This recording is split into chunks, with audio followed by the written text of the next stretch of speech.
वैज्ञानिक प्रक्रियेप्रमाणे आपण चालत आहोत, पाहत आहोत।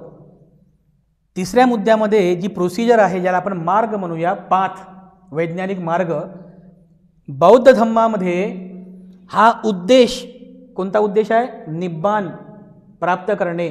हा उद्देश सफल करण्यासाठी शरीर आणि मन यांच्या साहाय्याने शील, समाधी, प्रज्ञा या मार्गाने जर गेलात तर तुम्हाला निब्बाण अवस्था प्राप्त होईल। हा विज्ञानवादी मार्ग आहे। मग ज्या वेळेस एखादा व्यक्ती जीवन जगत असताना तो ह्या मार्गाने जातो, म्हणजे शील पालन करतो, मग पंचशील, अष्टशील, दशशील, किंवा मग शिलामध्ये आणखी खूप प्रकार आहेत, आजीवन परिशुद्ध शील, पातिमोक्ष संवर्ष वगैरे वगैरे। शील पालन करतो तर त्याचे कर्म सुधारतात, त्याची वाणी सुधारते, मन सुधारते। शील पालन करतो, समाधीचा अभ्यास करतो आणि प्रज्ञेला विकसित करतो।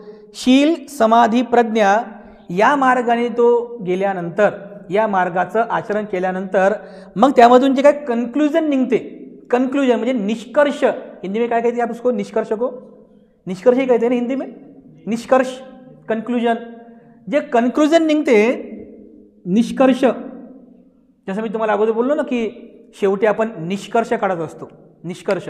तर ज्या वेळेस एक अभ्यासक किंवा एक अनुयायी या मार्गाने आचरण करून जेव्हा तो या मानवी जीवनाचं चिंतन करतो, हे जे आपलं मानवी जीवन आहे, ह्या मानवी जीवनाचं चिंतन केल्यानंतर त्याला काही निष्कर्ष पुढे येतात। निष्कर्ष कोणते निष्कर्ष येतात? पहिला निष्कर्ष येतो दुःख।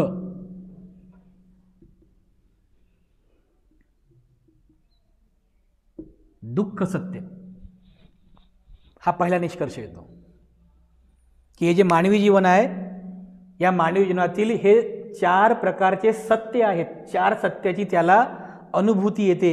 या 4 सत्यांच्या निष्कर्षापर्यंत तो जाऊन पोहोचतो, 4 सत्यांच्या निष्कर्षापर्यंत। त्यापैकी पहिलं जे सत्य आहे दुःख सत्य, या 4 निष्कर्षावरती तो येऊन पोहोचतो। या मानवी जीवनातील हे 4 सत्य आहेत, या सत्यांच्या निष्कर्षापर्यंत तो त्या ठिकाणी येऊन पोहोचतो।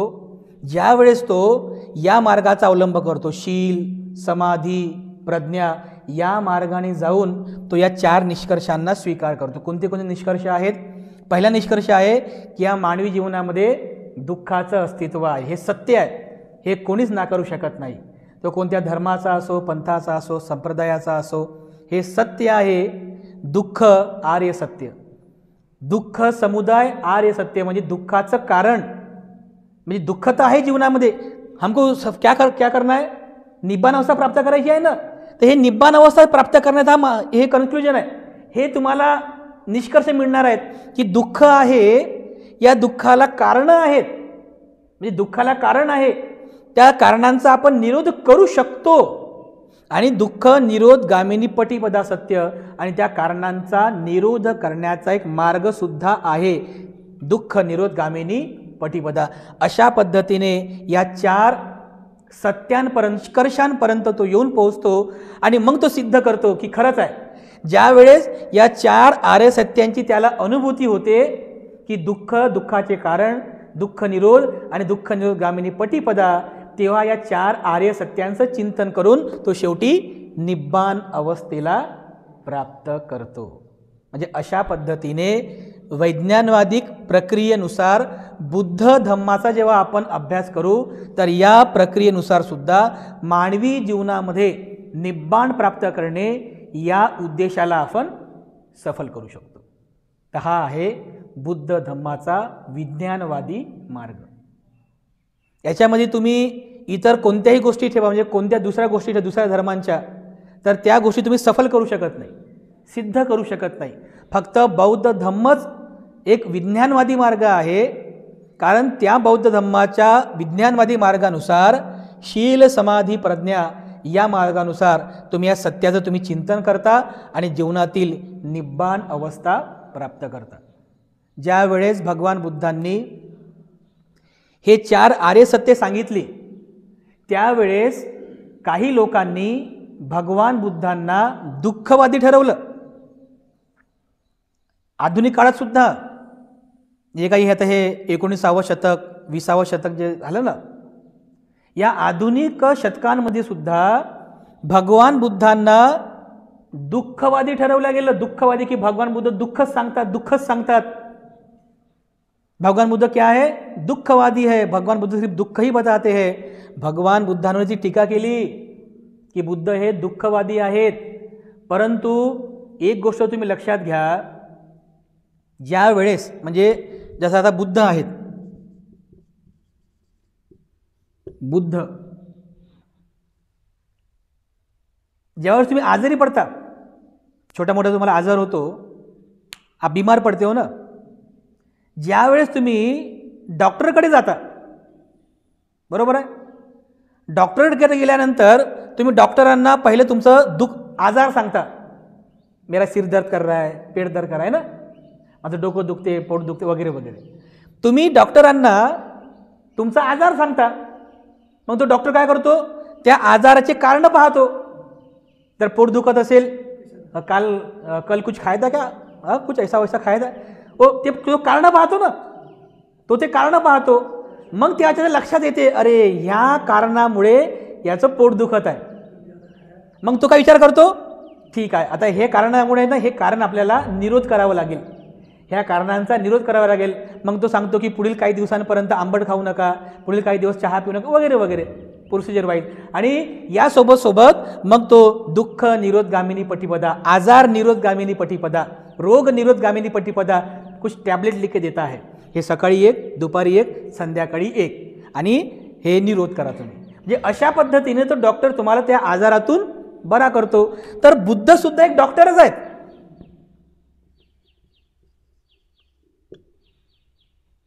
बुद्ध हे सुद्धा एक डॉक्टरच आहेत. जर तुम्ही म्हटलं त्या डॉक्टरला, अरे नाही तो डॉक्टर मला सांगतो की तुम्ही आजारी आहे, मी जात नाही, तो आजारी आहे म्हणून सांगत राहतो, असं बोलतो का आपण? नाही. तो डॉक्टर सत्य सांगतोय ना तुम्हाला, झूठ थोड़ी बताता है हो. सत्य सांगत आहे की तुम्ही आजारी आहात, आप बीमार हो. आप ऐसा कहेंगे क्या? नहीं, अरे हट, वो मैं जाता नहीं डॉक्टर के पास, मुझे बीमार कहता है, वो मुझे बीमार कहता है. और डॉक्टर बीमारवादी है, आजारवादी है, रोगवादी है, असं बोलतो का आपण? नहीं. जो सत्य है वो सत्य ही डॉक्टर बताते, झूठा नहीं बताते. उसी तरह म्हणजे भगवान बुद्धांनी सुद्धा एका डॉक्टरांप्रमाणे या मानवी जीवनातील आजार सांगितला, म्हणजे मानवी जीवनातील दुःख सांगितलं. कोणी स्वीकार करो अथवा न करो, पण मानवी जीवनात दुःखाचं अस्तित्व आहे, हे सत्य आहे. बुद्धाने कधी माघार घेतली नाही. बुद्धाने सांगितलं की मानवी जीवनामध्ये दुःखाचं अस्तित्व आहे. म्हणजे भगवान बुद्ध ह्या पहिल्या आर्य सत्याचा उपदेश करून सत्यवादी ठरतात.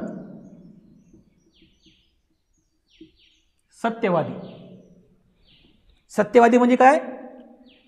की लोकांनी त्याचा स्वीकार करो अथवा न करो, पण जीवनातील हे परमोच्च सत्य आहे, ह्या सत्याला कोणीच नाकारू शकत नाही. आज स्वीकार करत नाही पण उद्या स्वीकार करतील, बरोबर आहे? आज स्वीकार करणार नाही पण उद्या स्वीकार करतील. भगवान बुद्ध हे सत्यवादी आहेत. पहिल्या आर्य सत्यामधून भगवान बुद्धांनी सत्य म्हणजे सत्य प्रदर्शित केलं. ज्याप्रमाणे एक डॉक्टर आपल्या आजारपणाला चेक करतो, तो तुम्हाला सांगतो की तुम्ही आजारी आहात, तो सत्य सांगतो. आणि त्याचप्रमाणे बुद्धांनी सुद्धा या सत्याचा उपदेश केला. त्यानंतर मग तो जो डॉक्टर आहे, तो डॉक्टर काय करतो आपल्याला? तो डॉक्टर आपल्याला काही मेडिसिन देतो ना, मेडिसिन, ये टैबलेट लीजिए, दोपहर में एक, शाम में खाया. तर बुद्धानं सुद्धा मेडिसिन दिलेली आहे. या सर्व याच्यावर कोणती मेडिसिन आहे? धम्म. धम्म हे औषध आहे ना, धम्म हे औषध आहे. म्हणजे भगवान बुद्धांनी धम्माचा उपदेश केला, एक औषध दिलं की या जीवनातील दुःखाला नष्ट करण्यासाठी धम्म हे औषध आहे. तर धम्म म्हणजे काय? हेच बुद्धाचं तत्वज्ञान, त्याला आपण धम्म असं म्हणतो. आणि डॉक्टर आपल्याला हे मेडिसिन देतात, आणि मेडिसिन सोबत हॉस्पिटलमध्ये एक नर्स पण असते बघा, जी नर्सिंग करते, आपली सेवा करते. ती बरोबर चेक करते, गोळ्या खाई की नाही आपने बराबर, आपके बीपी बराबर है की नाही, चेक करतात सर्व नर्स. तर हे नर्सिंग करण्याचं काम कोण करत आहे? संघ करते. म्हणजे संघ हा भगवान बुद्धांचा नर्स आहे. नर्स. आपण कोण आहोत? नर्स आहोत. कारण बुद्धाने दिलेलं मेडिसिन हे टाइम टू टाइम लोकांना देण्याचं काम कोण करते? नर्स करते. पण बुद्धाने दिलेला धम्म टाइम टू टाइम लोकांना उपदेश करून देण्याचं काम कोण करते? संघ करते. म्हणजे आपण जे आहोत, आपण कोण आहोत? संघ बुद्धांचे आपण नर्स आहोत. बुद्ध धम्माची नर्सिंग करण्याचं काम आपण संघ करत असतो. अगदी त्याचप्रमाणे ज्या वेळेस भगवान बुद्धांनी दुःख सत्याचा उपदेश केला, ते सत्यवादी ठरले आणि केवळ दुःख सत्य सांगूनच ते शांत बसले नाहीत, तर त्यांनी त्याचं अधिक चिंतन केलं. त्या दुःखाचे कारणं पण सांगितली. एका विद्वान माणसासोबत माझी चर्चा झाली, खूप चांगली चर्चा झाली. तर त्या विद्वान माणसाचं असं म्हणणं होतं की भंतेजी, भगवान बुद्धांनी 4 आर्य सत्य कशी काय सांगितली बरं? जर खरं जर असं चिंतन केलं तर भगवान बुद्धांनी दुःख सांगितलं, दुःख आणि दुःख नष्ट करण्याचा मार्ग, 2 सत्य सांगून फिनिश झालं असतं. बरोबर ना? दुःख आणि दुःख नष्ट करण्याचा मार्ग, संपला विषय. हे बाकी सत्य सांगायची गरज काय होती? थोडं आपण पण याचा चिकित्सक बुद्धीने विचार करायला पाहिजे. म्हणजे आपण त्याचे म्हणणं काही अंशी बरोबर होतं, त्यानं त्या पद्धतीने विचार केला असेल, त्याचं म्हणणं बरोबर आहे की जर भगवान बुद्धांना दुःखमुक्ती किंवा निब्बाण अवस्थाचा मार्ग उपदेश करायचा आहे, तर हे मानवी जीवनातील दुःख सत्य आहे आणि हा दुःख निरोध करण्याचा मार्ग आहे. 2 सत्य सांगितली असती तरी माणसाला समजलं असतं ना. हे बाकीचे 4 म्हणजे जे हे सत्य आहेत, हे सांगण्यामागचा उद्देश काय आहे हे आपण समजून घेतलं पाहिजे. काय उद्देश आहे? जसं पहिलं सत्य आहे दुःख आर्य सत्य. मी तर सत्य लिहिलं, आपण तुम्ही आर्य सत्य लिहा. दुःख सत्य हे जे भगवान बुद्ध सांगतात, तर भगवान बुद्ध सत्यवादी ठरतात. बुद्ध हे सत्यवादी आहेत. सत्याचाच ते अंगीकार करतात, सत्याचाच उपदेश करतात. परंतु जेव्हा भगवान बुद्धांनी या सत्याचा उपदेश केला, या मानवी जीवनातील दुःखाचा उपदेश केला, तर तो काळ असा होता की त्या काळामध्ये विविध संप्रदायांचं वर्चस्व होतं. संप्रदाय, आणि ते सगळे संप्रदाय त्यांच्या त्यांच्या सांप्रदायिकतेला लोकांमध्ये पसरवित होते. जसं एक संप्रदाय, काही संप्रदाय असे म्हणायचे की तुम लोग दुखी हो ना, तर तुम्हाला दुःख, तुम जो दुखी हो तर तुमच्या दुःखाला तुमचे कर्म जबाबदार आहेत, तुमचा मागचा जन्म जबाबदार आहे, वगैरे वगैरे. म्हणजे लोकांना खरंच वाटायचं असं. म्हणजे दुःखाचे कारण जे सांगायचे लोक, दुःख की दुःखाचं कारण काय की तुमचे कर्म आहेत, मागच्या जन्माचे कर्म, किंवा तुमचं हे कर्म, तुमचं हे असं आहे, तुमचे अकुशल कर्म आहे, तुमचं पाप आहे, असं म्हणायचे. आणि ते तुम्हाला भोगावंच लागते ह्या जन्मामध्ये. म्हणजे बुद्ध काळामध्ये दुःख सांगणारे लोक, दुःखाचा उपदेश करणारे लोक संप्रदाय होती, पण दुःखाचे कारण बरोबर सांगत नव्हते. पण भगवान बुद्धांनी ते सांगितलं की बांधवांनो, दुःख आर्य सत्य आहे, त्या दुःखाला कारण आहे. उगाच कोणतं दुःख येत नाही. म्हणजे विदाऊट एनी रिझन, विनाकारण तुम्हाला दुःख होत नाही आहे, त्याचं काहीतरी कारण आहे, हे भगवान बुद्धांनी सांगितलं. आणि म्हणून दुसरं आर्य सत्य सुद्धा फार महत्त्वाचं आहे. विनाकारण कोणती गोष्ट घडत नाही. याला म्हणतो आपण, दुसऱ्या भाषेमध्ये म्हणतो कार्यकारण भाव, कॉज अँड इफेक्ट.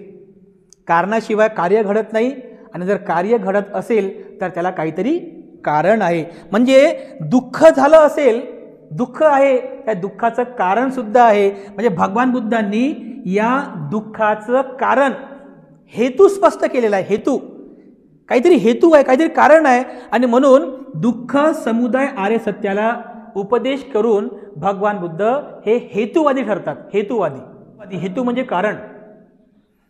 हे दुःख जे आहे हे विनाकारण दुःख नाही आहे, या दुःखाला काहीतरी कारण आहे, हेतू आहे. भगवान बुद्ध हे हेतुवादी आहेत, हेतुवादी ठरतात.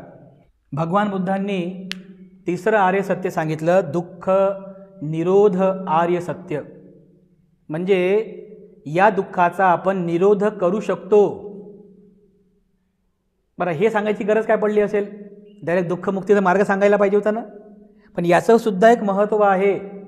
कारण बुद्ध काळामध्ये असे काही संप्रदाय होते, असे काही विचारसरणी होती की आपको दुःख हुआ है ना, आपको भोगना ही पड़ेगा, वो नष्ट नहीं होगा.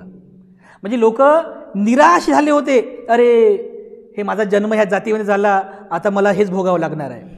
अरे माझा जन्म ह्या हीन कुळात झाला, मला हे आता असंच भोगावं लागणार आहे. म्हणजे लोक निराश व्हायचे, निराश. कोणत्या प्रकारची आशा त्यांच्या मनामध्ये नव्हती की मी हे दुःख नष्ट करू शकतो, हे दुःख मी नष्ट करू शकतो. बुद्धानं ते सिद्ध करून दाखवलं आहे. सुनीत भंगी, उपाली न्हावी, म्हणजे त्यांच्या मनामध्ये निराशावाद होता. अरे मैं तो भंगी हूँ सुनीत, मी तर भंगी आहे, मी दुःखमुक्त होऊ शकत नाही. कारण ते विचारसरणी होती त्यांच्या मनामध्ये, मी दुःखमुक्त होऊ शकत नाही. भगवान बुद्धांनी दुःख निरोध होऊ शकतो असं सांगून त्यांच्यामध्ये आशा उत्पन्न केली, होप उत्पन्न केलं, त्यांच्यामध्ये आशा उत्पन्न केली की तुम्हाला जे दुःख आहे हे दुःख आपण नष्ट करू शकतो. म्हणजे तिसरं आर्य सत्य भगवान बुद्ध सांगतात, भगवान बुद्ध आशावादी ठरतात. म्हणजे भगवान बुद्धांनी आशा निर्माण केली. ग्रंथामध्ये आहे ना, ग्रंथामध्ये पण लिहिलेलं आहे की बुद्ध धम्म हा आशावादी आहे.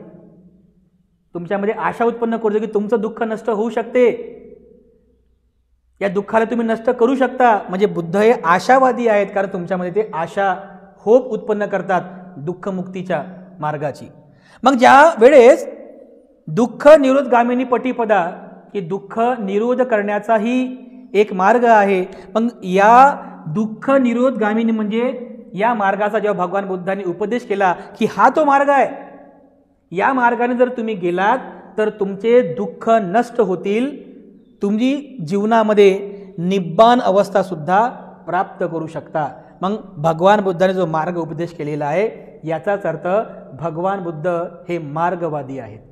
म्हणजे भगवान बुद्धांनी दुःखमुक्तीचा मार्ग उपदेशिला, म्हणून भगवान बुद्धांना आपण मार्गवादी म्हणतो. आणि उपदेश केलाच नाही तर त्या उपदेशांवर ते स्वतः चालले. लोकांना सुद्धा त्या मार्गावर चालण्यासाठी त्यांनी प्रेरणा दिली, म्हणजे क्रियाशील केलं लोकांना. लोकांना त्यांनी क्रियाशील बनवलं की या मार्गाचं अनुसरण करा. या मार्गाचं अनुसरण केल्यानंतर तुम्ही निब्बान अवस्था प्राप्त करू शकता. म्हणजे भगवान बुद्ध हे क्रियावादी ठरतात, क्रियावादी.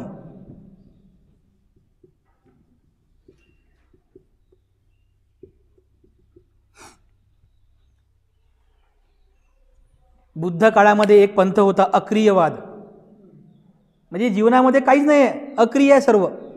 पण भगवान बुद्ध हे क्रियावादी आहेत, की जीवनामध्ये क्रियावाद महत्त्वाचा आहे. म्हणजे कुछ करो, तुम्ही जर क्रिया केली तर तुम्हाला नक्की त्याचं फळ प्राप्त होईल, हे क्रियावाद आहे. भगवान बुद्ध हे क्रियावादी ठरतात. अशा पद्धतीने भगवान बुद्ध सत्यवादी आहेत, भगवान बुद्ध हेतुवादी आहेत, भगवान बुद्ध आशावादी आहेत आणि भगवान बुद्ध मार्गवादी किंवा क्रियावादी आहेत. या 4 आर्य सत्यांचा उपदेश करून भगवान बुद्ध हे जीवनातील निब्बान अवस्थेचा उपदेश करतात. तर अशा पद्धतीने म्हणजे बुद्ध धम्म एक वैज्ञानिक मार्ग आहे. याला आपण विज्ञानवादी प्रोसिजरनेच हे आपण सिद्ध केलेला. बुद्ध धम्म एक वैज्ञानिक मार्ग कसा आहे हे आज आपण आपल्या लेक्चरमध्ये बघितलेलं आहे. आपण सर्वांनी याचा पूर्ण चांगला अभ्यास करावा आणि बुद्ध धम्म हा वैज्ञानिक मार्ग कसा आहे ते सिद्ध करून आपण या ठिकाणी सांगू शकतो.